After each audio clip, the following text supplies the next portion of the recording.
महाराष्ट्र म्हणजे संत पंत आणि दंडांची भूमी. आधुनिक काळात महाराष्ट्र घडला तो लोकमान्य टिळकांच्या पाणेदारपणातून, आगरकरांच्या बुद्धिप्रामाण्यवादातून, महात्मा फुलेंच्या समतेच्या उपदेशातून आणि याच महाराष्ट्राला घडवलं एका अलौकिक व्यक्तिमत्वानं, ज्याचं नाव स्वातंत्र्यवीर विनायक दामोदर सावरकर. सावरकरांच्या प्रतिभेची उंची आणि खोली खरोखरच काळाच्या ओघात आजही अथांगच भासते.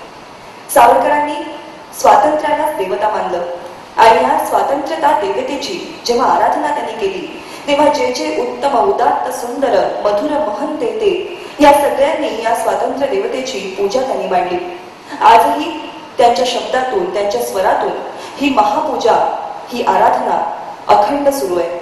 आणि हाच स्वातंत्र्य देवतेचा अखंड ज्ञानयज्ञ, अखंड स्वरयज्ञ तुमच्या समोर सादर करण्यासाठी आजच्या या कार्यक्रमातले आपले सगळे स्वर इथे एकत्रित येत आहेत. जोरदार टाळ्यांच्या गजरामध्ये स्वागत करूया अनिरुद्ध, विभावरी, मिथिला आणि अजित यांचं.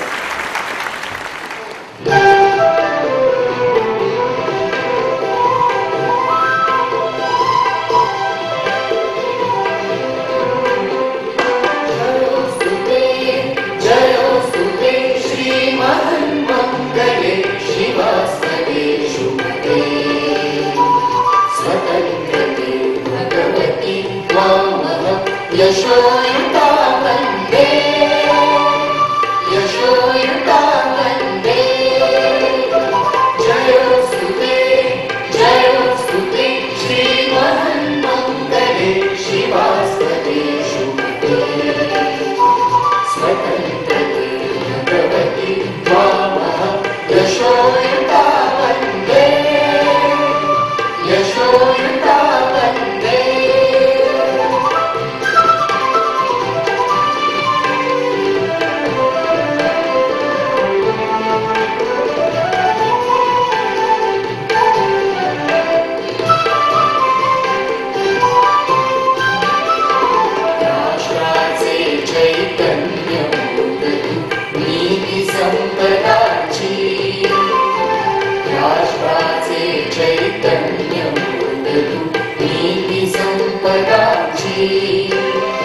स्वतंत्रते भगवती श्रीमती राज्ञी तू